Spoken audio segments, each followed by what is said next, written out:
Que un lugar en el valle del Hudson donde los árboles crecen con demasiada perfección, donde las terrazas descienden con precisión matemática hacia una vista del río que parece casi escenificada, donde incluso los jardines de esculturas parecen estar representando algo,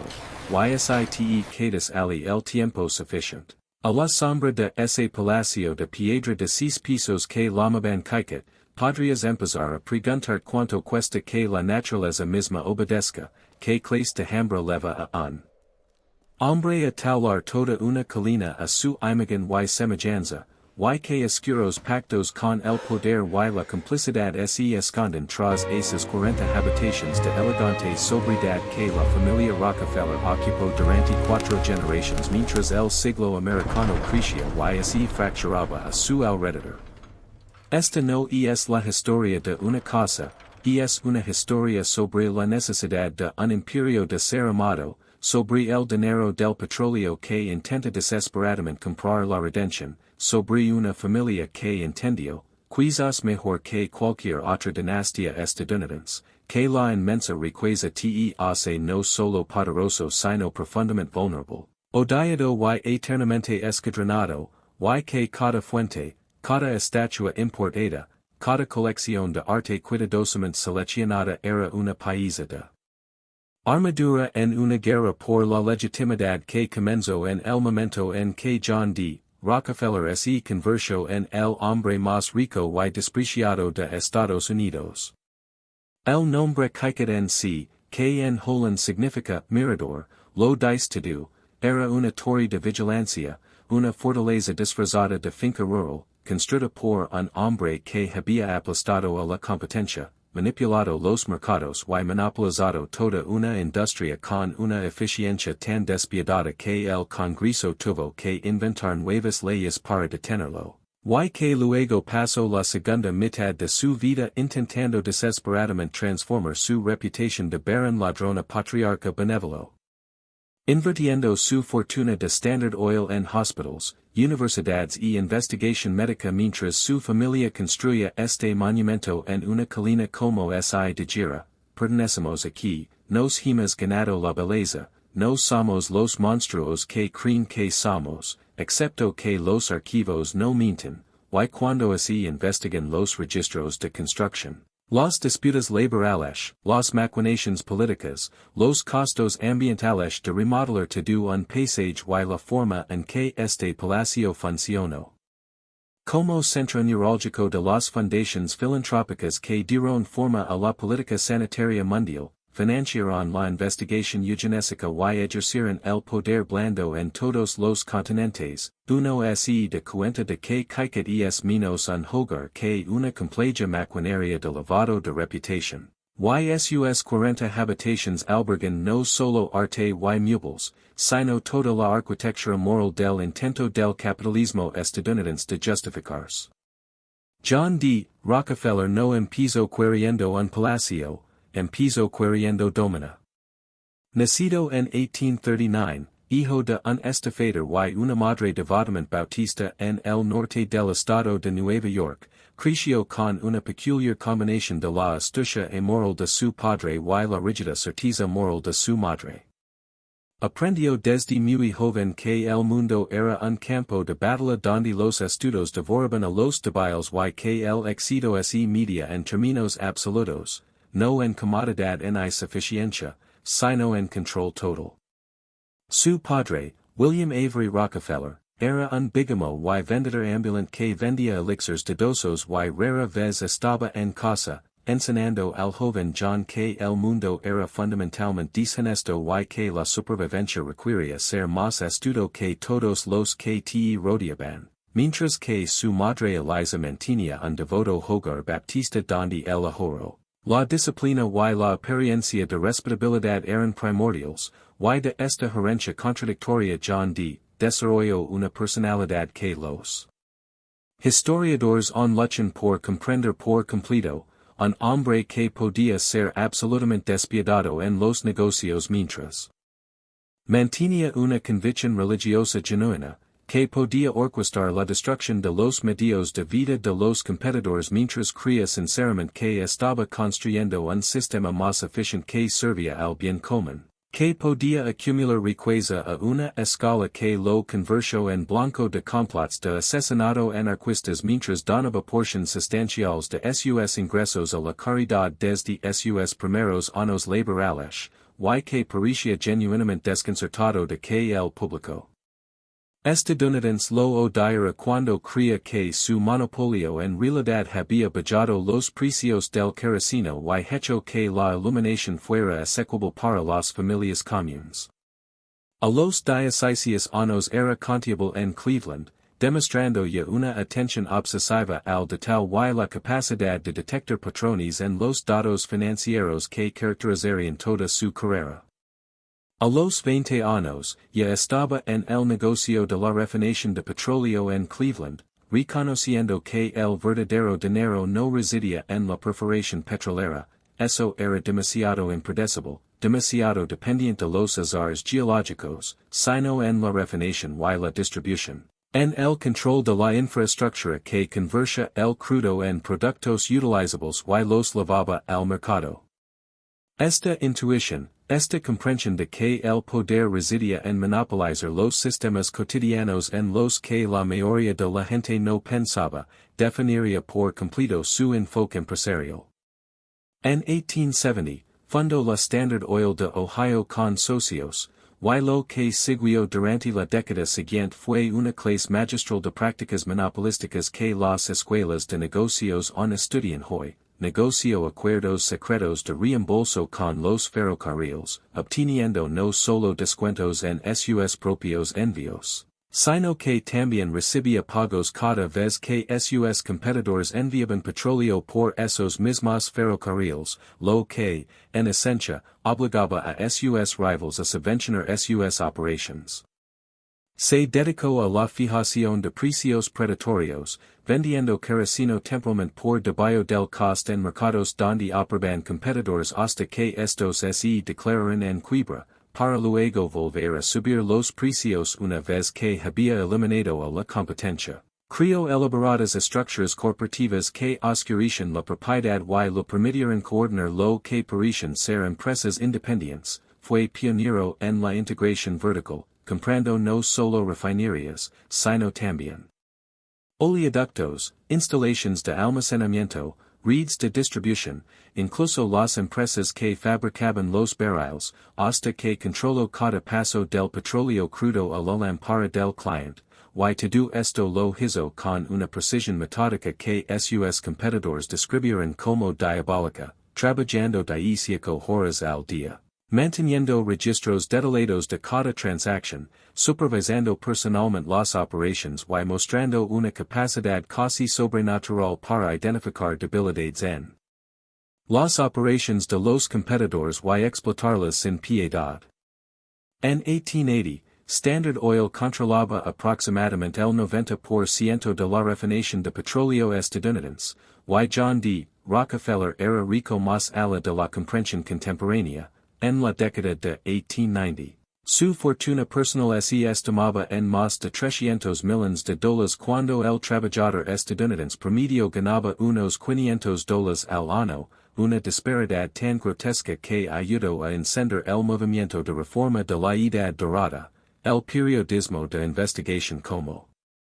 las devastadoras exposiciones de Ida Tarbell en McClure's Magazine y la legislación antimonopolio diseñada específicamente para desmantelar su imperio, y cuanto más exitoso se volvía, más odiado era, con caricaturas editoriales que lo representaban como un pulpo cuyos tentáculos estrangulaban a la nación. Organizadores laborales pidiendo su cabeza y anarquistas planeando su asesinato, lo que lo obligó a contratar guardias de seguridad y a vivir en un aislamiento cada vez mayor, prisionero de su propio éxito. Pero esto es lo que la simple narrativa del magnate ladrón pasa por alto, y lo que convierte a John D. Rockefeller en una figura tan fascinante y preocupante. Creía genuinamente que estaba haciendo la obra de Dios, que su monopolio generaba eficiencia y reducía los precios para los consumidores, Que su éxito era evidencia del favor divino y que su riqueza conllevaba una sagrada obligación de mejorar la humanidad. Había donado sumas sustanciales a la caridad desde sus primeros años como empresario, dando el 10% de sus ingresos a su iglesia bautista incluso cuando era un clérigo adolescente, y a medida que su riqueza crecía, su filantropía crecía con ella, llegando a donar más de $500 millones en vida, fundando la Universidad de Chicago, que se convirtió en una de las principales instituciones de investigación del país, estableciendo la Fundación Rockefeller, que financiaría campañas que erradicaron la anquilostomiasis en el sur de Estados Unidos y la fiebre amarilla a nivel mundial, creando el Instituto Rockefeller de Investigación Médica, que realizó descubrimientos revolucionarios en medicina y salud pública, y apoyando innumerables iglesias, escuelas y programas de bienestar social. Sin embargo, este impulso filantrópico era inseparable de su necesidad de control, su creencia de que sabía más que nadie. De lo contrario, como debería organizarse la sociedad, su convicción de que la riqueza concentrada en manos de hombres capaces como él haría más bien que esa riqueza se distribuyera entre trabajadores que solo la malgastarían, y la creciente conciencia de su familia de que el nombre Rockefeller era veneno, que eran la familia más odiada de Estados Unidos y que algo tenía que hacerse para rehabilitar su reputación si querían vivir en algo parecido a la paz. El hijo de John D. Rockefeller Jr., nació en 1874 en una riqueza inimaginable y expectativas imposibles, el único varón entre 5 hijos, criado en un hogar que era simultáneamente uno de los más ricos de Estados Unidos y mantenía una atmósfera de propiedad casi de clase media. Su padre insistió en que los niños hicieran tareas domésticas, ganaran sus mesadas, levaran cuentas detalladas de sus gastos y crecieran con un sentido de responsabilidad y disciplina que los prepararía para la carga de heredar la fortuna Rockefeller. Jr., como lo llamaba la familia, era un joven sensible y profundamente religioso que idolatraba a su padre pero que también parecía entender en algún nivel visceral que la riqueza de la familia estaba moralmente comprometida, y pasaría toda su vida adulta tratando de ser digno del imperio de su padre mientras también expiaba como se construyó, canalizando el dinero de Rockefeller en proyectos filantrópicos y culturales cada vez más ambiciosos como si suficientes buenas obras pudieran de alguna manera equilibrar la balanza contra las prácticas depredadoras de Standard Oil y el sufrimiento que el monopolio había causado. Se graduó de la Universidad de Brown en 1897, se unió a la oficina de su padre administrando las inversiones y actividades filantrópicas de la familia, se casó con Abby Aldrich, la hija de un poderoso senador de Rhode Island, en 1901, un matrimonio que le proporcionó conexiones políticas para complementar el poder financiero de Rockefeller, y comenzó el trabajo que definiría su vida. Transformar el nombre Rockefeller de un símbolo de la codicia de un barón ladrón en algo respetable, incluso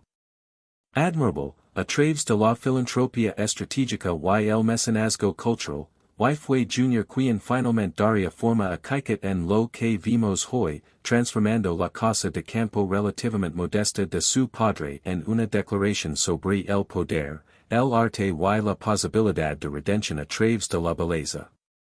La historia de la construcción de Kaiket comienza en la década de 1890 cuando John D. Rockefeller, agotado por las presiones empresariales y cada vez más preocupado por su salud y su reputación, compró varios cientos de acres en Pocantico Hills, a unas 25 millas al norte de Manhattan en el condado de Westchester, buscando un retiro rural de las presiones de ser el hombre más odiado de Estados Unidos. Ya había sobrevivido a múltiples investigaciones del Congreso, Se había enfrentado a constantes amenazas de muerte que lo obligaban a viajar con guardias armados y había visto su reputación desmoronarse a pesar de sus obras de caridad, y ansiaba un lugar donde pudiera jugar al golf, dar largos paseos en una naturaleza cuidadosamente cuidada y fingir durante unos días a la semana que el mundo no lo despreciaba, que solo era un exitoso hombre de negocios que disfrutaba de los frutos de su trabajo. La propiedad que reunió durante los años siguientes, y que finalmente llegó a superar las 3,000 hectáreas, incluía granjas, bosques y una colina con espectaculares vistas del río Hudson y el valle circundante. Fue en esta colina donde construyó su primera casa en Pecantico Hills a finales de la década de 1890, una estructura victoriana sustancial pero relativamente discreta que lo sirvió de refugio de fin de semana y verano a él y a su esposa Seti mientras mantenían su residencia principal en la ciudad de Nueva York. Pero Junior tenía ideas diferentes sobre el futuro de la propiedad en Pecantico Hills. No quería un simple refugio campestre, sino algo que sirviera como residencia familiar multigeneracional, un lugar que presentara a los Rockefeller como la respuesta estadounidense a la aristocracia europea, no a través de la ostentosa y llamativa de los palacios de la Edad Dorada como las monstruosas construcciones de mármol de los Vanderbilt en Newport, sino mediante una sofisticada sobriedad, un gran conocimiento y autoridad cultural, jardines y colecciones de arte que demostraran que la familia había trascendido el mero lucro para alcanzar algo más refinado, más legítimo, más digno de respeto y incluso admiración. En 1906, Junior encargó al estudio de arquitectura Delano en Aldrich, un estudio conocido por sus diseños refinados y históricamente inspirados para clientes adinerados, el diseño de una nueva mansión mucho más grande en el punto más alto de la propiedad de Pecantico Hills, una ubicación que requirió literalmente mover la cima de la colina, excavar y nivelar miles de toneladas de tierra y roca, y construir elaborados muros de contención y terrazas que proporcionaran una base estable para la casa y crearan los jardines formales que Junior imaginaba.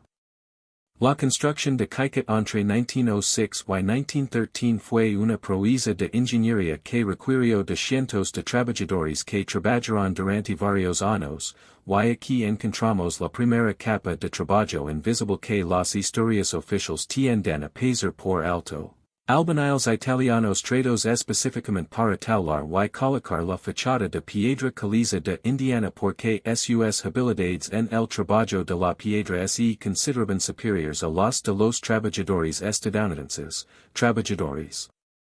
locales, muchos de ellos inmigrantes recientes, que hicieron el trabajo pesado de excavación y nivelación, trabajando en condiciones que a menudo eran peligrosas y por salarios que, aunque quizás mejores que algunas alternativas, todavía representaban una pequeña fracción de la riqueza de los Rockefeller que estaban ayudando a exhibir. Fontaneros y electricistas que instalaban los sistemas más modernos disponibles, incluyendo calefacción central, electricidad en todas partes y amplios baños en un momento en que muchos hogares estadounidenses carecen de plumería interior, y un ejército de artesanos especializados, yeseros, pintores, carpinteros, colocadores de azulejos, vidrieros, que construyeron los espacios interiores con una moderación que era casi agresiva en su rechazo al exceso de la Edad Dorada. La casa que emergió de este proceso de construcción de 7 años contenía 40 habitaciones distribuidas en 4 plantas principales, más amplios sótanos, y cada detalle reflejaba la visión de Junior de sofisticación contenida, nada de pan de oro, ningún salón de baile para entretenimiento ostentoso, ninguna escalera de mármol que intentara eclipsar a los palacios europeos, solo habitaciones bellamente proporcionadas con detalles del Renacimiento italiano, paneles de roble ingles, pisos de parquet y una sensación generalizada de que se estaba exhibiendo gusto, no riqueza, lo que era, por supuesto, el movimiento de poder más sofisticado de todos porque implicaba que los Rockefeller habían trascendido el mero dinero para lograr algo más refinado, más europeo en su autoridad cultural, más legítimo que las fortunas de la primera generación que se gastaban en exhibiciones grotescas de mármol y dorado. La planta baja estaba diseñada para funciones públicas, un recibidor con una imponente escalera, un salón donde la familia podía recibir visitas, una sala de música con una acústica especialmente diseñada, un comedor con capacidad para 24 personas, con paredes revestidas de paneles de roble y un techo decorado con pinturas de estilo renacentista. Una biblioteca repleta de volúmenes encuadernados en cuero que sugerían erudición y seriedad intelectual, y múltiples salas de estar y salones más pequeños que ofrecen espacios para diferentes tipos de reuniones, todos decorados con muebles, pinturas y objetos decorativos cuidadosamente seleccionados que demostraban un conocimiento profundo sin ostentación. La segunda planta albergaba las habitaciones privadas de la familia, dormitorios y salas de estar para Junior y Abby, habitaciones adicionales para sus hijos a medida que la familia crecía, habitaciones para invitados importantes y espacios privados donde la familia podía retirarse del espectáculo que requería la planta baja. Aunque incluso estos espacios privados conservaban la estética de sobriedad y buen gusto que definía toda la casa. El tercer piso albergaba dormitorios familiares adicionales y habitaciones para visitas prolongadas del creciente clan Rockefeller, y el cuarto piso fue diseñado originalmente principalmente como cuartos de servicio y almacenamiento, una designación que lo dice todo sobre las jerarquías de clase integradas en la arquitectura misma. Los espacios de la familia fueron diseñados para la belleza y la comodidad, con vistas, luz y proporciones cuidadosas, mientras que los espacios de los sirvientes eran funcionales, eficientes, escondidos donde no interferirían en la experiencia de la familia, porque reconocer que la maquinaria socavería el rendimiento revelaría que esto no era una aristocracia natural sino una jerarquía comprada, que cada momento hermoso requería el trabajo agotador y invisible de otra persona. El nivel del sótano en que revela la verdadera escala de la infraestructura requerida para mantener esta ilusión de elegancia sin esfuerzo, sistemas de calefacción masivos con calderas de carbón que debían ser alimentadas y mantenidas constantemente, lo que requería personal dedicado que trabajaba en condiciones que eran calurosas, sucias y ocasionalmente peligrosas. Generadores eléctricos y sistemas de baterías para energía de respaldo, extensas bodegas y áreas de almacenamiento de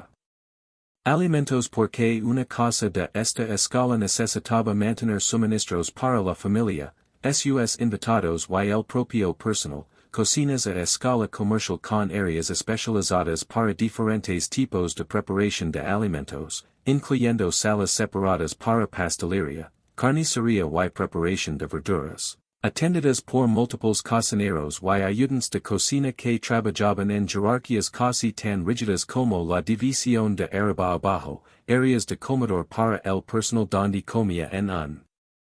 orden jerárquico que reflejaba su posición en la jerarquía del hogar, lavanderias capaces de manejar el enorme volumen de ropa de cama, ropa y textiles para el hogar que generaba una casa como esta. Taleras para mantenimiento y reparaciones, y cuartos de almacenamiento linos de todo, desde muebles adicionales hasta equipo especializado.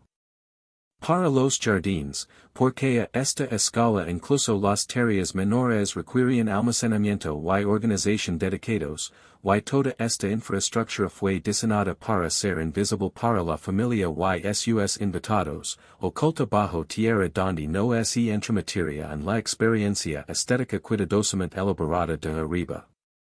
Pero fueron los jardines donde la visión de Junior se volvió casi maníaca en su necesidad de control, donde su afán de perfección se reveló más claramente y donde los costos ambientales y laborales de crear belleza a esta escala se vuelven imposibles de ignorar.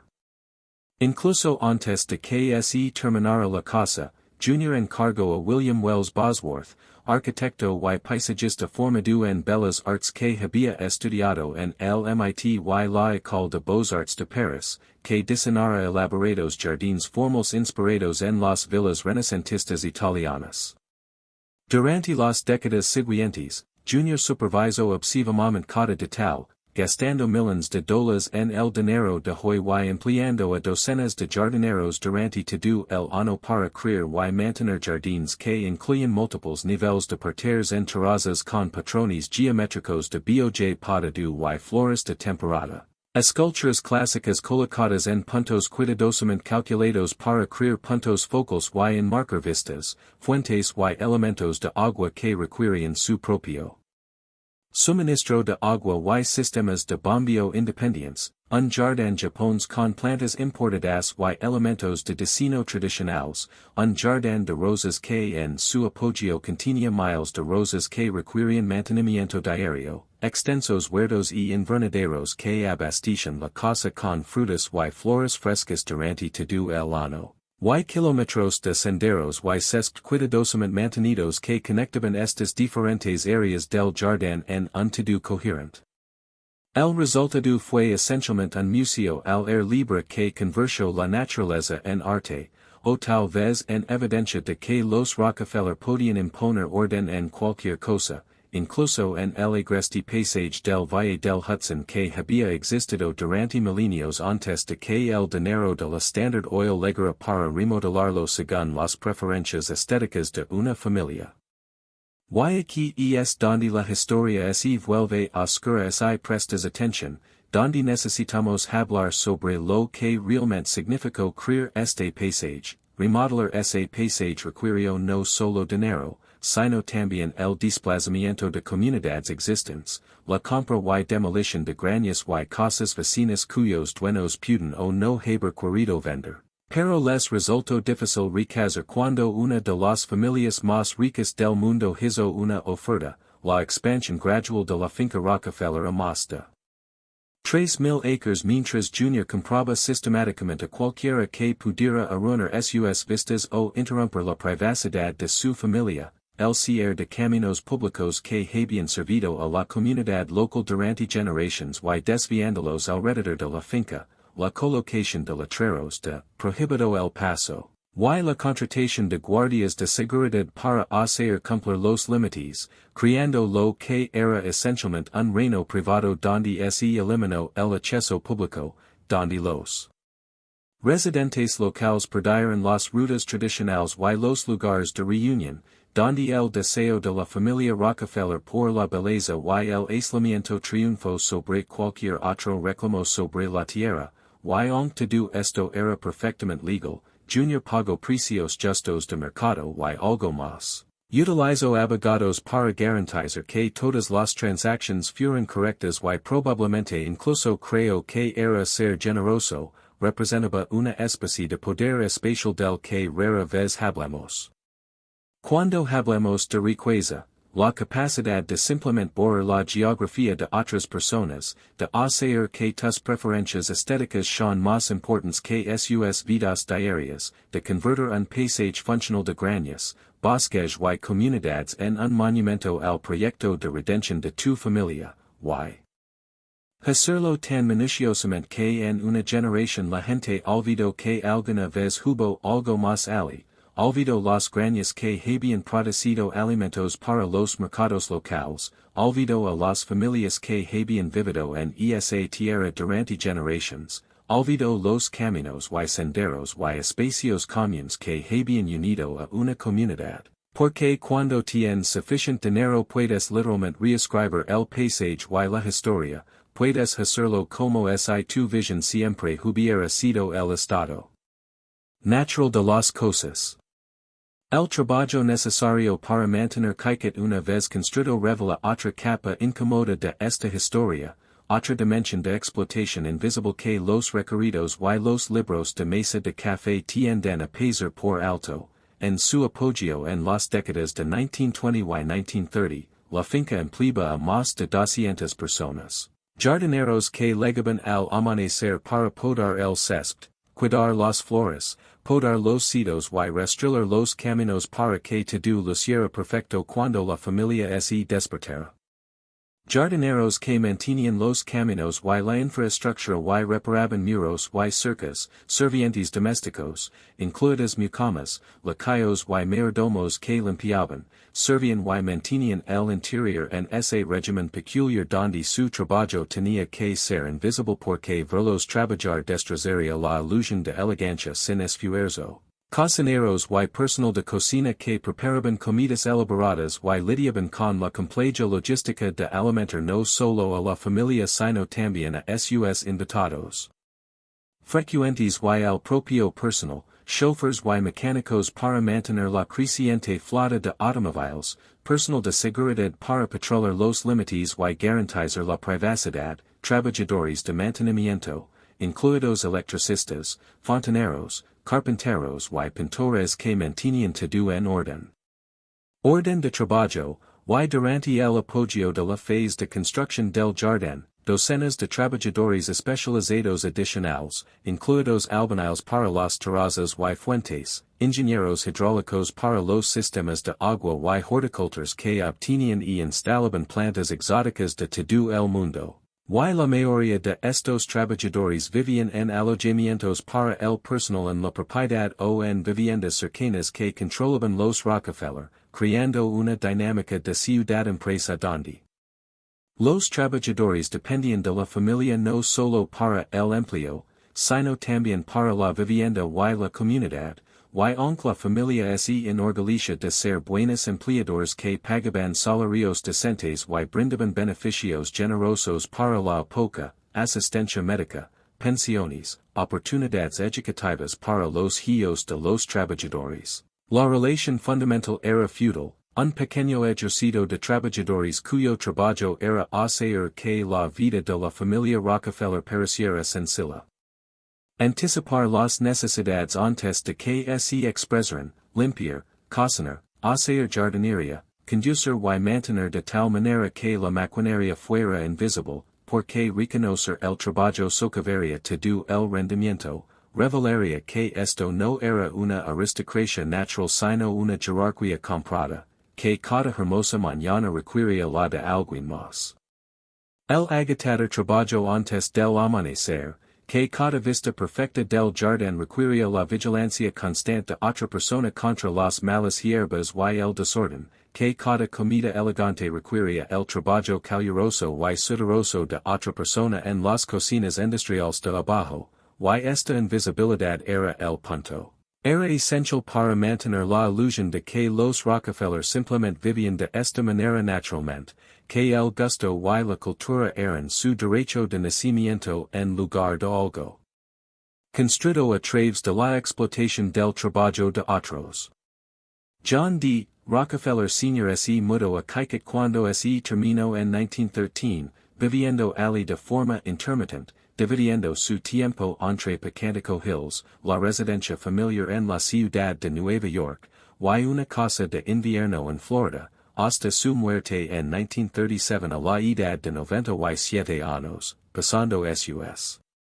últimas décadas en una campaña de relaciones públicas cuidadosamente gestionada diseñada para suavizar su imagen, llegando al golf en el campo privado de Connecticut, dando monedas de 10 centavos a los niños en un gesto calculado que fue fotografiado y publicitado, concediendo entrevistas cuidadosamente controladas donde enfatizaba su filantropía y su sabiduría popular, y gradualmente logrando transformar la percepción pública del hombre más odiado de Estados Unidos a un patriarca respetado aunque excéntrico, aunque si alguna vez escapó realmente de su propio conocimiento de cómo se construyó su fortuna, si alguna vez realmente se convenció de que la filantropía equilibraba las prácticas comerciales depredadoras, y es algo que los archivos no pueden responder por completo, aunque su obsesiva atención a la salud y la longevidad. Vivió hasta los 97 años gracias a una dieta cuidadosa, ejercicio, y atención médica que solo estaba disponible para alguien de extraordinaria riqueza. Sugiere un hombre que no tenía prisa por enfrentar cualquier juicio que pudiera esperar.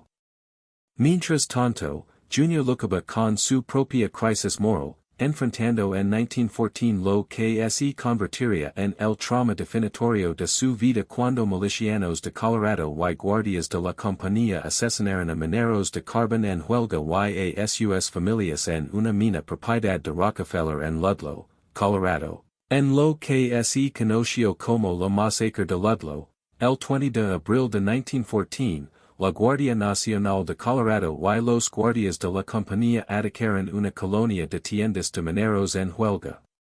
incendiando las tiendas y matando a aproximadamente 20 personas, incluyendo unos niños que se asfixiaron en un pozo que habían cavado debajo de su tienda para esconderse de los disparos. Wyong Jr. nunca había visitado la mina y probablemente no podría haber localizado Ludlow en un mapa. La mina era propiedad de Colorado Fuel and Iron, que estaba controlada por los intereses de Rockefeller, lo que lo hacía responsable ante los ojos del público y los organizadores laborales que lo llamaron asesino y exigieron su procesamiento.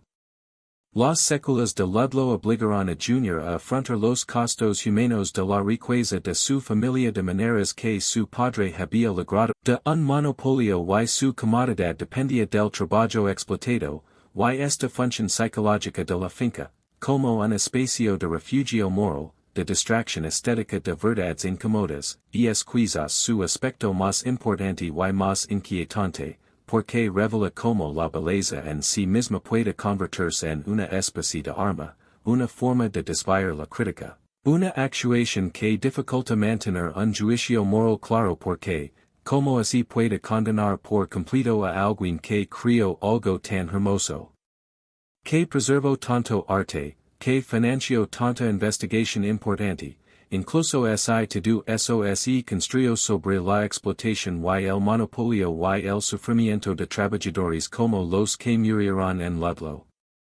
Pero fue la decisión de Junior de linear Kaiket de arte, a partir de la década de 1920 y acelerándose después de la Segunda Guerra Mundial, lo que realmente transformó la finca de una casa de campo a una declaración cultural. Y aquí es donde debemos hablar de cómo el dinero antiguo usa la estética como armadura, como el conocimiento funciona como una forma de legitimación y como coleccionar arte a esta escala nunca se trata solo de placer personal, sino siempre también de poder y posición. Junior empezó a adquirir antigüedades clásicas, tapices medievales, cerámicas y jade chinos, pinturas y esculturas europeas, no las llamativas obras maestras impresionistas que coleccionaba la gente nueva, eso lo dejaba a su esposa Abby, que tenía gustos más modernistas, sino obras más tranquilas y académicas que demostraban un conocimiento profundo y un juicio sofisticado, obras que requirían saber historia del arte y comprender el contexto cultural para apreciarlas por completo, y las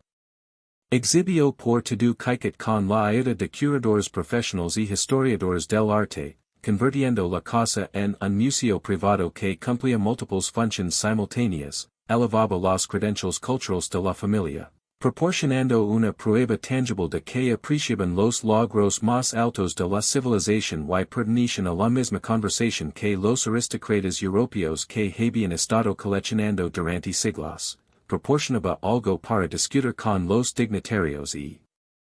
intelectuales visitantes más allá del petróleo, el dinero y el incómodo tema de cómo se hacía la fortuna, creó un argumento visual de que los Rockefeller eran custodios de la cultura, no solo extractores de riqueza, que merecían su posición porque tenían un gusto refinado y una perspectiva histórica y un sentido casi aristocrático de la obligación de preservar la belleza para la posteridad, y funcionó como una forma de educación para los hijos y nietos, rodeándolos desde el nacimiento con arte. Y belleza y el mensaje implícito de que eran diferentes de la gente común, que tenían responsabilidades y capacidades que coincidían con su privilegio, que estaban siendo preparados para una especie de papel aristocrático en la sociedad estadounidense que no existía oficialmente pero que funcionaba muy bien en la práctica. Las 40 habitaciones de Kaiket se convirtieron en una experiencia cuidadosamente coreografiada, diseñada para abrumar a los visitantes con la sofisticación y el gusto de la familia. Se entraba por la planta baja con su gran vestíbulo de entrada donde las esculturas clásicas anunciaban inmediatamente que se estaba en un espacio de cultura y refinamiento. Se recorrían salas de recepción formales donde las pinturas de los viejos maestros y los muebles renacentistas lo rodeaban con evidencia del conocimiento de la familia. Tal vez se tomaba el té en el salón donde se esperaba que la conversación estuviera a la altura del entorno en su elevación y sofisticación. Se cenaba en el comedor formal donde la disposición de las mesas por sí sola representaba más riqueza de la que la mayoría de los estadounidenses verían en toda su vida y donde la comida era preparada por chefs profesionales con ingredientes procedentes de todo el mundo o de los propios jardines y invernaderos de la finca. Y a lo largo de esta experiencia se suponía que debía comprender sin que nadie necesitara decirlo explícitamente que los Rockefeller no solo eran ricos sino cultos, no solo poderosos sino de buen gusto, no eran barones ladrones sino el equivalente estadounidense de la nobleza europea. Personas que entendían la belleza y la historia y habían dedicado su riqueza a preservar y exhibir la civilización. Tesoros, y, como se podía condenar por completo a una familia que vivía así, que se rodeaba de tanta belleza, que claramente se preocupaba por el arte y la cultura y por hacer del mundo un lugar más bello. Incluso su fortuna provenía de aplastar a los competidores y explotar a los trabajadores y a prácticas monopolísticas que habían requerido la intervención del gobierno para detenerse.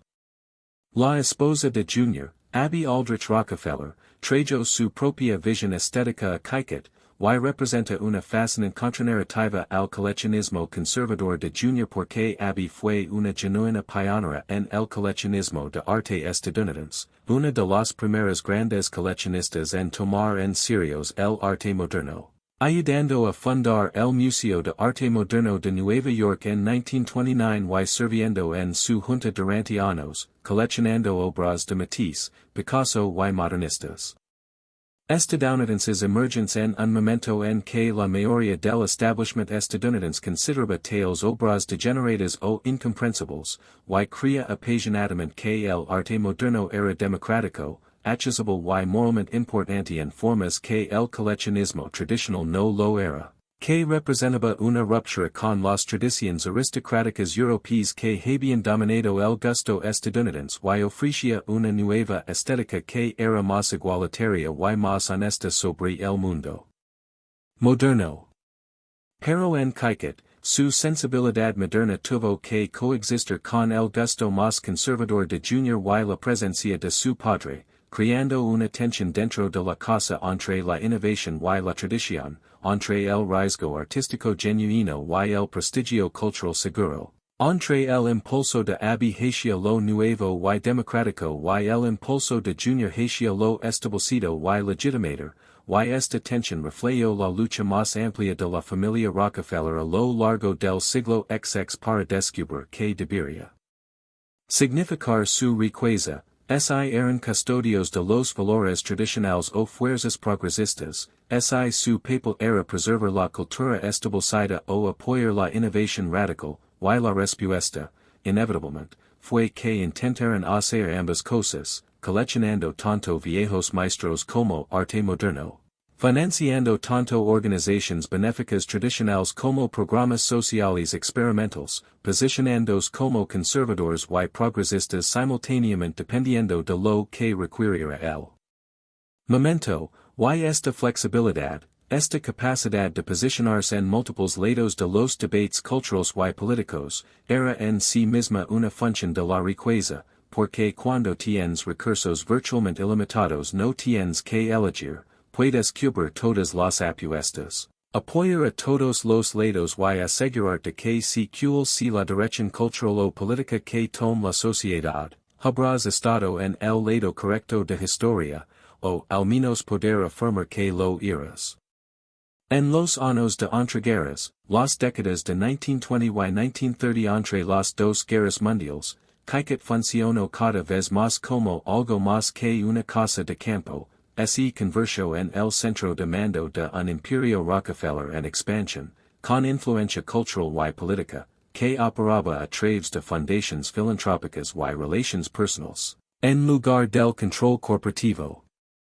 En cierto modo, este poder blando era más insidioso que el poder duro de Standard Oil, porque era más difícil de criticar, incluso más difícil de ver con claridad, disfrazado de generosidad y responsabilidad cívica.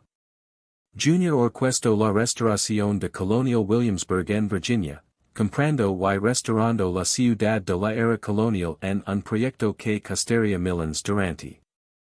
décadas, creando un museo de historia viviente que también era un ejercicio de mitología histórica, una versión cuidadosamente desinfectada de la historia colonial estadounidense que enfatizaba a los padres fundadores y la arquitectura georgiana y las tradiciones artesanales mientras minimizaba o borraba por completo la realidad central de la esclavitud que había hecho posible la prosperidad de la Virginia colonial, creando un destino turístico donde los estadounidenses pudieran sentirse bien.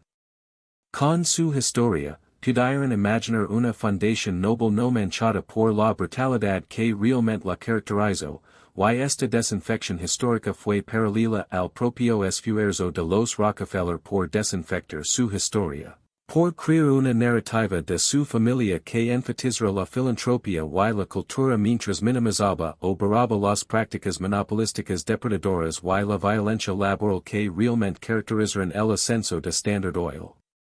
Junior donó el terreno para la sede de las Naciones Unidas en Nueva York, emitiendo un cheque por $8.5 millones para la compra del terreno en el East River en 1946. Este gesto posicionó a la familia como internacionalista, defensora de la paz y la cooperación mundiales, como personas cuya visión trascendía las fronteras nacionales. Si bien ese trato sin duda de un acto generoso, también representó una maniobra de poder geopolítico, garantizando que la organización internacional más importante de la pesquera tuviera su sede en Nueva York en lugar de Ginebra u otra ciudad europea, reforzando la centralidad estadounidense en los asuntos globales y, coincidentemente, asegurando que los intereses de Rockefeller tuvieran fácil acceso a diplomáticos y responsables de la toma de decisiones internacionales. Financió la restauración de Versalles y la Catedral de Reims en Francia, la Acrópolis en Grecia y otros sitios culturales europeos dañados por la guerra o el abandono, fomentando la buena voluntad internacional y el capital cultural, convirtiendo el nombre Rockefeller en sinónimo de preservación cultural en lugar de monopolio industrial, y forjando relaciones con las élites y gobiernos europeos que abrieron las puertas tanto a iniciativas filantrópicas como a intereses comerciales. Y a través de la Fundación Rockefeller y organizaciones relacionadas como el Rockefeller Brothers Fund y el Population Council, la familia DIO forma a las políticas de salud pública, agricultura, educación y control de la población en todo el mundo en desarrollo, financiando programas que erradicarán enfermedades y aumentarán la productividad agrícola pero que también reflejaban los valores y intereses estadounidenses, promovieron enfoques de desarrollo que se alineaban con los modelos capitalistas y, a veces, apoyaron iniciativas profundamente problemáticas, incluidos programas de esterilización forzada y políticas agrícolas que socavaron las prácticas agrícolas tradicionales, y todo esto se coordinó a través de reuniones, correspondencia y reuniones de fin de semana en lugares como Kaiket, haciendo de la finca no solo un hogar sino el centro neurálgico de lo que el historiador Inderjit Palmer ha llamado imperialismo filantrópico, el uso de fundaciones caritativas privadas para extender la influencia estadounidense a nivel mundial mientras mantenían una imagen pública benévola que hacía que dicha influencia pareciera generosidad en lugar de poder. La Segunda Guerra Mundial trajo consigo nuevas complejidades y nuevas oportunidades para que la familia Rockefeller demostrara su utilidad para el poder estadounidense y consolidara aún más su posición como miembros indispensables de la clase dominante. Nelson Rockefeller, el tercer hijo de Jr., sirvió como coordinador de asuntos interamericanos de 1940 a 1944, dirigiendo esencialmente operations de propaganda y inteligencia de Estados Unidos en América Latina, trabajando para contrarrestar la influencia nazi y promover los intereses estadounidenses mientras también impulsaba los intereses comerciales de la familia Rockefeller en la región porque a este nivel no había una distinción significativa entre el servicio público y el beneficio privado, entre el patriotismo y las ganancias, y la oficina de Nelson combatió la influencia fascista y ayudó a asegurar conditions favorables para las corporaciones estadounidenses, incluidas aquellas en las que la familia Rockefeller tenía intereses. Los intereses petroleros de la familia, que para entonces se habían dividido en varias compañías tras la disolución de Standard Oil ordenada por la Corte en 1911, pero que aún representaban enormes propiedades de Rockefeller, eran esenciales para el esfuerzo bélico, pues proporcionaban el combustible que impulsaba tanques, barcos y aviones, y enormemente rentables, ya que la demanda en tiempos de guerra hacía subir los precios del petróleo y los contratos gubernamentales proporcionaban ingresos garantizados, y aunque la familia ciertamente hizo sacrificios, contribuyendo a los bonos de guerra y apoyando a las tropas y aceptando el racionamiento como otros estadounidenses. Su experiencia de guerra fue fundamentalmente diferente a la de las familias cuyos hijos murieron en combate o cuyas fábricas fueron bombardeadas o cuyas vidas cotidianas se vieron realmente perturbadas, porque la riqueza compra una especie de aislamiento incluso en tiempos de guerra, asegura que tu patriotismo se expresa escribiendo cheques y sirviendo en puestos administrativos en lugar de a través de un peligro físico real o privación material. Kaikat se convirtió en un lugar de encuentro para líderes políticos y militares durante y después de la guerra, un espacio privado donde la diplomacia informal podía ocurrir lejos del escrutinio público, donde una visita de fin de semana podía dar forma a decisiones políticas que afectarían a millones de personas que nunca sabrían que estas conversaciones sucedieron, donde los secretarios del gabinete, generales y diplomáticos podían relajarse y hablar con franqueza de maneras que no podían en entornos oficiales, y esta hospitalidad era una forma de poder, la capacidad de crear espacios donde las personas importantes querían estar, donde se podían construir relations y se podían hacer tratos y la familia Rockefeller podía posicionarse como esencial para el gobierno estadounidense a pesar de no ocupar ningún cargo electo ni tener autoridad formal. Y este es el tipo de poder que la democracia no tiene buenos mecanismos para controlar porque se ejerce de forma privada, a través de las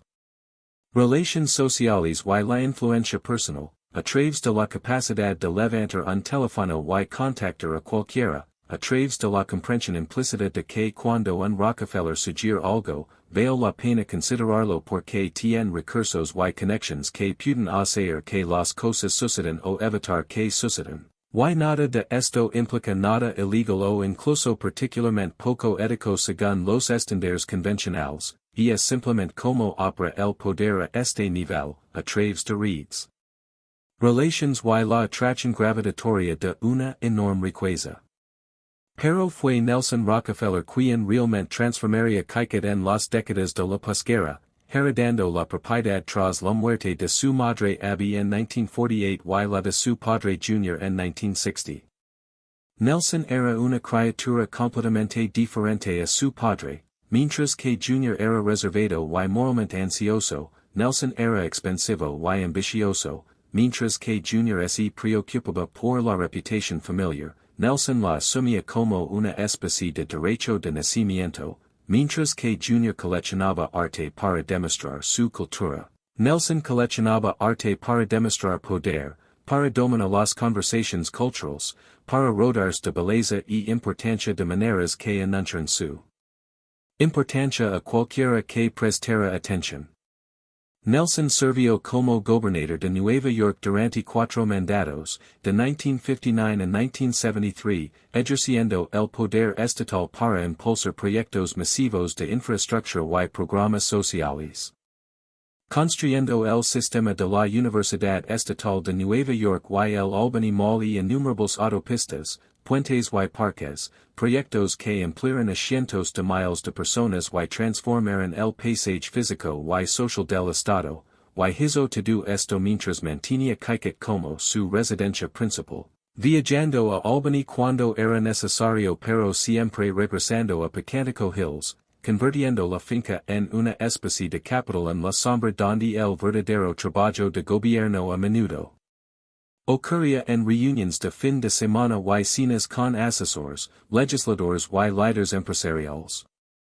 Nelson anhelaba ser presidente, buscó la nominación republicana en 1960, 1964 y 1968, y finalmente se vio frustrado en esta ambición por su política moderada y su caótica vida personal. Se divorció de su primera esposa y se casó con una mujer más joven. Algo que escandalizó a los votantes a principios de la década de 1960, y sus posturas liberales en temas sociales distanciaron a la base republicana, cada vez más conservadora. Sin embargo, fue vicepresidente de Gerald Ford de 1974 a 1977, nombrado en lugar de elegido tras la renuncia de Richard Nixon, que dejó vacantes tanto en la presidencia como en la vicepresidencia. Pero su verdadera huella en la historia podría residir en lo que hizo con Caicut, la forma en que transformó los jardines en un escaparate de esculturas monumentales del siglo XX, creando lo que ahora se reconoce como una de las colecciones de esculturas al aire libre más importantes del mundo. Comprender cómo se formó esta colección revela mucho sobre cómo opera el poder cultural en la era contemporánea. A partir de la década de 1960 y acelerándose durante la década de 1970, Nelson comenzó a colocar grandes esculturas en los jardines en terrazas de Caicut, obras de Picasso, Henry Moore, Alexander Calder, Jacques Lipchitz, Louise Nevelson, David Smith, Isamu Noguchi, George Rickey y docenas de otros artistas importantes del siglo XX. No solo comprando arte sino entablando amistad con los artistas, encargando obras diseñadas específicamente para ubicaciones particulares en Caicut, posicionándose como un mecenas en el sentido renacentista, alguien cuyo gusto y apoyo ayudaron a definir lo que importaba en la cultura contemporánea. La colección que reunió incluye algunas de las obras escultóricas más importantes del siglo XX, la serie Banistas de Picasso, compuesta por figuras monumentales recortadas, las figuras reclinadas de amor que dialogan con el paisaje, los estables y móviles de Calder que animan los jardines con movimiento y color. Obras que museos de todo el mundo estarían desesperados por posar, pero que se encuentran casualmente en los terrenos de Caicut como es el arte de gran calidad de museo fuera lo más natural para esparcir en su propiedad privada. Y lo que esto demostró, lo que Nelson entendió y cultivó, fue como la riqueza a este nivel puede literalmente remodelar la cultura, puede decidir que artistas obtienen importantes encargos públicos y atención institucional, que movimientos estéticos se definen como históricamente importantes, que obras se preservan, exhiben y reproducen en libros de texto para futuras generaciones, porque cuando puedes permitir comprar, encargar y exhibir a una escala que las instituciones públicas no pueden igualar, cuando puedes brindarles a los artistas oportunidades y visibilidad que hacen sus carreras, cuando tu colección se convierte en un destino que académicos y curadores necesitan visitar para comprender el arte del siglo XX, no solo estás coleccionando arte, estás haciendo historia. Estás decidiendo lo que las futuras generaciones verán cuando piensan en los logros culturales de este periodo, YSAES un poder de un tipo que es difícil incluso de comprender por completo, el poder de moldear la memoria cultural en sí misma. El entretenimiento de Nelson en Kaiket era legendario, recibía a todos, desde jefes de estado extranjeros hasta celebridades de Hollywood y intelectuals académicos. Utilizando la combinación de sofisticación cultural y escala íntima de la propiedad para crear experiencias que sus invitados recordarían y valorarían, que los harían sentir especiales, que crearían obligations y relations, y nuevamente, esta hospitalidad era una forma de poder. La capacidad de atraer a las personas a su mundo privado y hacer que agradezcan el acceso, hacer que quieran ser invitados de nuevo, hacerlos comprender implícitamente que habita un reino diferente al de la gente común, un reino donde la belleza, la cultura y el poder existen en forma concentrada, donde una visita de fin de semana significa caminar por jardines llenos de Picassos y Moors, comer comidas preparadas por chefs de clase mundial, discutir ideas con otros invitados que son importantes y influyentes, y donde todo esto se presenta no como ostentación sino simplemente como vivía Nelson, su realidad cotidiana normal, que era quizás la forma más efectiva de dominación porque naturalizaba su posición. Hacía que pareciera obvio que alguien como él debería tener acceso a tanta belleza, cultura y influencia, hacía difícil imaginar desafiar un sistema que produce tanto refinamiento, tanto gusto, tanta aparente civilización. Pero hablemos de lo que revelan los archivos cuando los investigadores finalmente obtuvieron acceso décadas después, porque aquí es donde el cuento de hadas se desvela por completo y vimos la maquinaria. Los registros financieros de Kaiket muestran que mantener la finca en las décadas de 1960 y 1970 requiría más de $2 millones anuales en dinero actual, un gasto asombroso para lo que aparentemente era una casa privada, y incluso la fortuna de la familia Rockefeller tenía sus límites. Especialmente a medida que las leyes fiscales cambiaban y la riqueza se volvía más difícil de mantener a lo largo de las generaciones, y las distintas ramas de la familia comenzaron a perseguir diferentes prioridades y a discrepar sobre si mantener a Kaiket valía la pena. Los registros laborales revelan tensiones constantes entre la familia y los trabajadores de la finca, particularmente en torno a los esfuerzos de sindicalización en las décadas de 1940 y 1950, cuando los trabajadores domésticos y de jardinería adquirían las mismas protecciones y derechos de negociación colectiva por los que habían luchado los trabajadores industriales, y aunque los Rockefeller nunca enfrentaron nada parecido a los conflictos laborales violentos que habían marcado su historia corporativa, no había ningún ludlo en Kaiket, utilizaron esencialmente las mismas tácticas que cualquier empleador utiliza para desalentar la organización, concesión selectivas a los trabajadores que parecen propensos a organizarse, manejo cuidadoso de la percepción pública para evitar ser vistos como malos empleadores. Amenazas implícitas de que los trabajadores que causaran problemas perderían no solo sus trabajos sino también sus viviendas y su comunidad, ya que muchos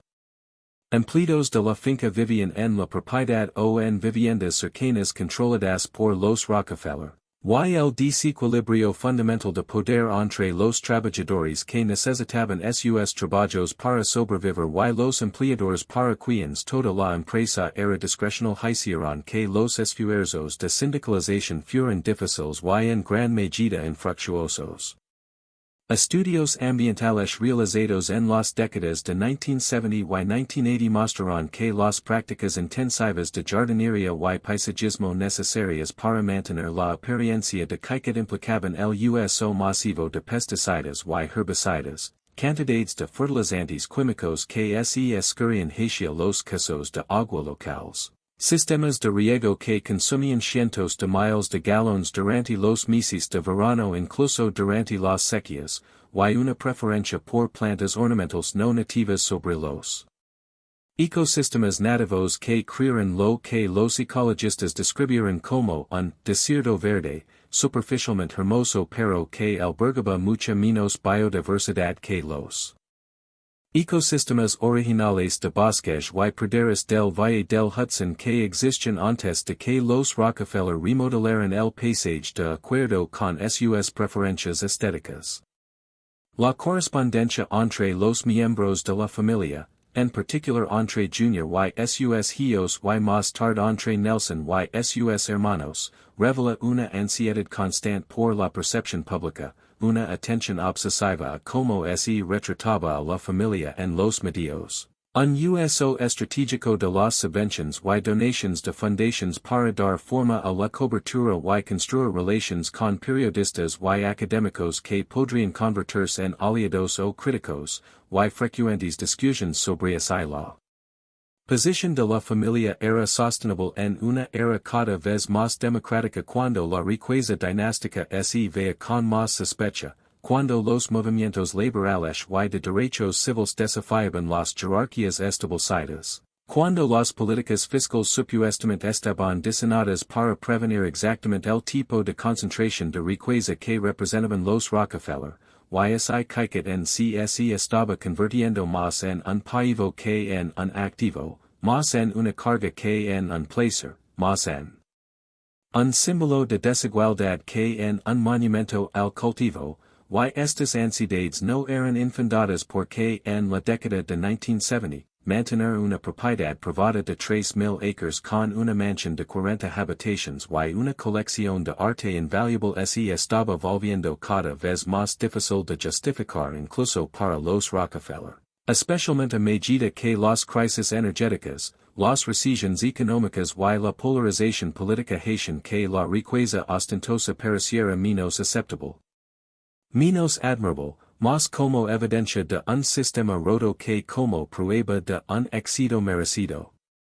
La muerte de Nelson Rockefeller en enero de 1979, marcó Delaware inflexión definitivo para caiquet y para la relación de la familia con el patrimonio, y las circunstancias de su muerte revelan la brecha entre la imagen pública cuidadosamente curada y la realidad desordenada. Murió de un ataque al corazón en su casa de Manhattan, oficialmente mientras trabajaba en un libro sobre su colección de arte, pero rápidamente se supo que en realidad estaba con una mujer de 25 años llamada Megan Mars Hack que trabajaba como su asistente, y que las declaraciones iniciales de la familia y el personal sobre las circunstancias y el momento de su muerte eran falsas, cuidadosamente construidas para minimizar el escándalo, y bien nada de esto es particularmente impactante. Los hombres poderosos que tienen aventuras con mujeres más jóvenes no es algo inédito. El instinto inmediato de la familia de mentir sobre las circunstancias, de tratar de controlar la narrativa incluso en el momento de la muerte, revela cuánta energía y ansiedad se invirtieron en mantener la imagen pública, cuán frágil fue siempre la actuación, cuánto temían que cualquier grita en la fachada pudiera hacer que toda la estructura de legitimidad se derrumbara.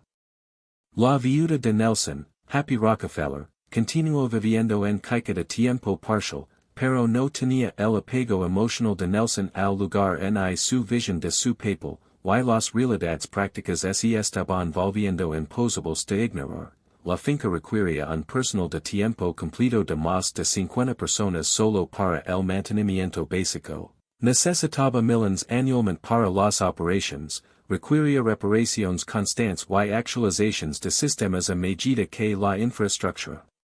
envejecía, demandaba experiencia especializada para la conservación del arte y el mantenimiento de los jardines, esencialmente no generaba ingresos más allá de lo que la familia decidía gastar en ello y representaba un compromiso cada vez más insostenible de tiempo, dinero y energía en un momento en que las diversas ramas de la familia Rockefeller perseguían diferentes intereses y prioridades y no necesariamente querían seguir invirtiendo dinero en mantener la visión de continuidad dinástica de sus abuelos. La familia comenzó a planificar una transición a propiedad pública a principios de los años 1980, un preciso que temeria otra década y recurriría negociations complejas con el National Trust for Historic Preservation. Acuerdos intrincados que preservarían parte del uso y la privacidad de la familia mientras habrían porciones significativas de la propiedad evasidas públicas, decisions sobre que artes y cuidaría y cul iría a museos, y lo más importante, un acuerdo sobre que versión de la historia del Rockefeller se contaría a los visitantes. Las visitas enfatizarían la filantropía y la contribución cultural y presentarían a Kaiket como evidencia de riqueza ilustrada, o lidiarían con la verdad más complicada sobre cómo se generó esa riqueza, cuánto costó, a quién explotó y si la belleza y la filantropía pueden alguna vez redimir verdaderamente una fortuna construida sobre el monopolio y la explotación laboral. El National Trust for Historic Preservation asumió la administración de Kaiket en 1991 a través de un acuerdo complejo donde la familia Rockefeller retuvo la propiedad y ciertos derechos de uso mientras que el National Trust manejó las operations, el mantenimiento y el acceso público, y la finca se abrió para visitas públicas en 1994. Esta transición revela mucho sobre cómo los museos de cosas históricas funcionan como espacios ideológicos, como lugares donde las narrativas particulares sobre la riqueza y el poder y la historia estadounidense se refuerzan o se desafían. El tour estándar de Kaiket que los visitantes experimentan hoy enfatiza ciertos aspectos de la casa y su historia mientras minimiza u omite por completo otros. Los tours se centran ampliamente en la colección de arte, tanto las artes clásicas y decorativas de Junior dentro de la casa como la colección de esculturas de Nelson en los jardines, presentando a los Rockefeller como conocedores sofisticados y custodios culturales, destacan el legado filantrópico de la familia, mencionando la fundación de la Universidad de Chicago, la erradicación de la anquilostomiasis y la fiebre amarilla, la restauración de Colonial Williamsburg, la donación del sitio de la sede de la ONU y muchas otras buenas obras financiadas con dinero de Rockefeller, destacan a los importantes visitantes que vinieron a Kaiket y los eventos históricos que se planearon o discutieron allí, posicionando la finca como un sitio significativo en la historia política estadounidense del siglo XX, muestran los hermosos jardines y el logro de ingeniería y horticultura que representan, animando a los visitantes a admirar la visión estética y el logro técnico, y, en general, presentan una narrativa donde los Rockefeller obtuvieron su riqueza a través de la perspicacia empresarial, la usaron sabia y generosamente, apreciaron la cultura y la belleza. Serviron a su país en varios roles gubernamentales y dejaron un legado de instituciones filantrópicas y preservación cultural que enriquecieron la vida estadounidense. Básicamente la versión de cuento de hadas donde la riqueza se justifica por el gusto y la generosidad y el servicio público y la preservación de tesoros culturales. Espinalo que el tour estándar no enfatiza, lo que la mayoría de los visitantes se van sin entender completamente, incluye, las prácticas específicas a través de las cuales Standard Oil logró su monopolio, los descuentos a los ferrocarriles, los precios predatorios, el espionaje, el aplastamiento de los competidores a través de tácticas que eran legales en ese momento pero que ahora reconoceríamos como profundamente anticompetitivas, la masacre de Ludlow y otros casos de violencia laboral. Conectados a los intereses comerciales de Rockefeller, el costo humano de construir y mantener Kaiket en sí, los cientos de trabajadores cuyo trabajo era esencial pero invisible, las familias desplazadas para expandir la finca, las jerarquías de clase que estructuraron cada aspecto de las operations, la transformación ambiental y los costos ecológicos de crear y mantener estos paisajes artificiales, el papel de la familia en la financiación de la investigación eugenésica a través de la Fundación Rockefeller en las décadas de 1920 y 1930, apoyando la investigación que reclamaba una justificación científica para las jerarquías raciales y los programas de esterilización forzada. Las complicadas relaciones con los regímenes autoritarios en la década de 1930, cuando los intereses comerciales a veces levan a acuerdos con gobiernos fascistas, el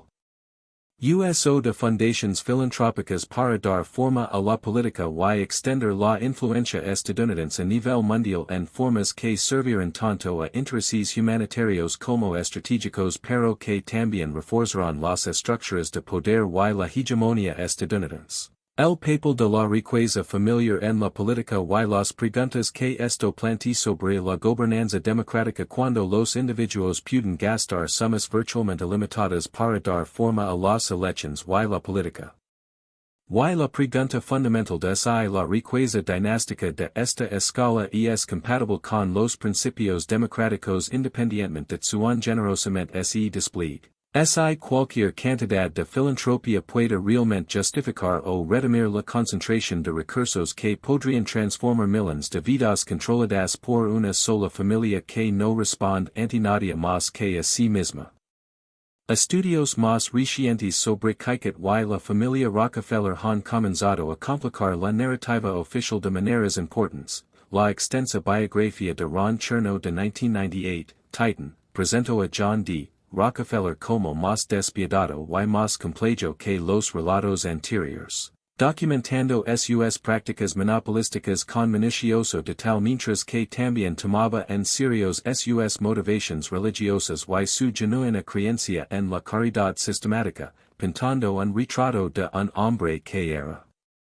simultáneamente un monopolista depredador y un filántropo sincero. Alguien suya personalidad de alguna manera mantenía unidas contradicciones que desde afuera parecen imposibles de reconciliar. Académicos de la filantropía como Rob Reich en su libro, Just Giving, han argumentado que las fundaciones ricas como la Fundación Rockefeller representan un fracaso fundamental de la gobernanza democrática, permitiendo que individuos no electos sin rendición de cuentas den forma a las políticas públicas. De acuerdo con sus preferencias privadas, creando una especie de gobierno en la sombra que pueda perseguir agendas que podrían no tener apoyo público y esencialmente privatizando decisiones sobre prioridades sociales que deberían tomarse a través de procesos democráticos. Los historiadores liberales han comenzado a documentar la experiencia vivida de los trabajadores domésticos en propiedades como Kikit, revelando a través de historias orales y investigaciones de archivo las realidades diarias de la jerarquía de clases, la vigilancia y el control que estructuraban la vida de los trabajadores, las opciones limitadas que enfrentaban en entornos similares a pueblos de empresa y el trabajo emocional de servir a la riqueza, mantener la deferencia y invisibilidad, y desempeñar la servidumbre de manera que reforzaba el sentido de superioridad natural de la familia. Los historiadores ambientales han examinado cómo estas propiedades transformaron los paisajes estadounidenses, creando una naturaleza artificial que reflejaba las preferencias estéticas de la élite mientras desplazaba paisajes de trabajo y ecosistemas, privatizando y estatizando entornos que antes formaban parte de comunidades rurales trabajadoras, demostrando cómo el paisaje mismo se convierte en una forma de poder. Una manera de imponer visions y valores específicos sobre el espacio físico, y los historiadores del arte han comenzado a analizar colecciones como la de Kikit no solo como evidencia de buen gusto, sino como ensamblajes complejos que revelan las ansiedades, aspiraciones y autopresentación calculada de la familia, argumentando que debemos leer el arte como leeríamos unas memorias cuidadosamente editadas, una versión curada de identidad que revela y oculta, que nos dice tanto sobre cómo la familia quería ser percibida como sobre lo que realmente era, y que el acto mismo de coleccionar a esta escala tiene menos que ver con el placer estético personal que con establecer autoridad cultural y legitimidad. Los jardines de esculturas de Kikit merecen especial atención porque muestran con claridad cómo la riqueza funciona como poder cultural en la era contemporánea, como la colección y el patrocinio a esta escala moldean lo que las generaciones futuras consideran arte importante. Nelson no solo compró esculturas, sino que se hizo amigo de artistas como Picasso, Moore y Calder, Encargo obras específicamente para los jardines de Caiquet, proporciono oportunidades y visibilidad que ayudarán a definir. Que artistas y movimientos serían históricamente significativos, y creó una colección que académicos y curadores necesitan visitar para comprender la escultura del siglo XX, convirtiendo esencialmente sus preferencias estéticas privadas en historia del arte pública, y aunque ciertamente podemos apreciar el arte. Las esculturas son obras genuinamente importantes, bellamente exhibidas y conservadas, también debemos reconocer lo que significa que tanta autoridad cultural repose en la riqueza. Dada, que los Rockefeller y familias similares deciden esencialmente que verán las generaciones futuras al pensar en el arte y la cultura del siglo XX, que los museos públicos luchan por financiamiento mientras los coleccionistas privados pueden reunir colecciones completas y controlar acceso y interpretación. Y que la línea entre conocimiento y poder siempre es más delgada de lo que queremos admitir, que el gusto nunca es neutral sino que refleja y refuerza posiciones y valores de clase específicos. La experiencia moderna del visitante en Caiquet está cuidadosamente controlada de maneras que reflejan dinámicas de poder, no se puede simplemente presentarse, se deben reservar entradas con anticipación mediante un sistema centralizado, llegar a una hora específica y unirse a un grupo guiado. Entrando no por la entrada principal como la familia o invitados importantes, sino por el sótano donde se muestran inmediatamente sistemas mecánicos y áreas de almacenamiento como diciendo, esta es la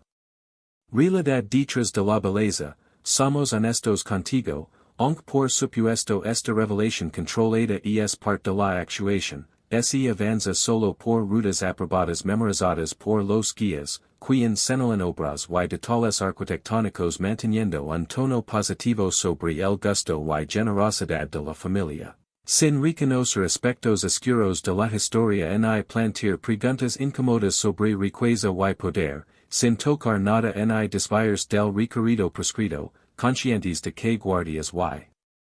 cámaras monitorean constantemente para evitar daños o desviaciones, y luego se sale a los jardines de esculturas donde hay un poco más de libertad pero un control sutil mediante el diseño de caminos y vistas que dirigen la experiencia, transmitiendo implícitamente que se debe estar agradecido por acceder a tanta belleza, que la apertura de este mundo privado por los Rockefeller es un regalo, una inversión ideológica que invierte las relaciones reales de poder, la verdad es que esta propiedad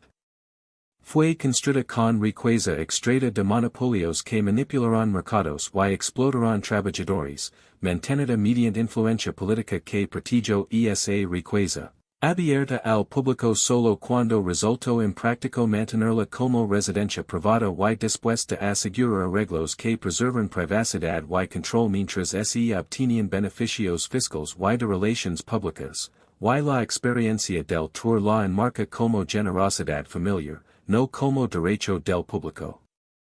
Los archivos revelan la enorme infraestructura institucional y humana que sostenía cada momento de Caiquet, registros diarios de jardineros principales desde 1910 hasta 1980. Documentando decenas de trabajadores, compras continuas de equipo, suministros, plantas, combustibles, alimentos y materiales de mantenimiento, correspondencia sobre problemas de personal, quejas de trabajadores, disputas salariales, dibujos arquitectónicos y registros de construcción de edificios de servicio. Fotos de distintas épocas mostrando cambios en el paisaje, registros financieros documentando millones gastados anualmente en mantenimiento, mejoras, adquisición de arte y operations.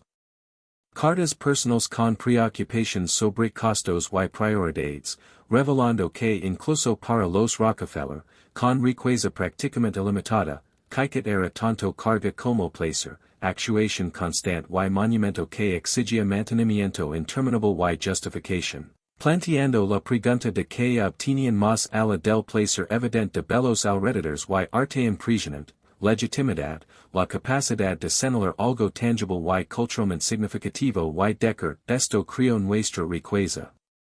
Por esto importamos, esta es nuestra contribución a la civilización, así somos diferentes a otras familias ricas, como es hay sufficient belleza pudiera equilibrar las prácticas monopólicas de Standard Oil, como es hay sufficient arte redimir lo masacre de Ludlow, como es hay sufficient filantropía justificar la desigualdad generacional que la riqueza dinástica perpetua, como es hay el gusto pudiera transformar poder en autoridad, explotación en logro, privilegio en merecimiento, y esta necesidad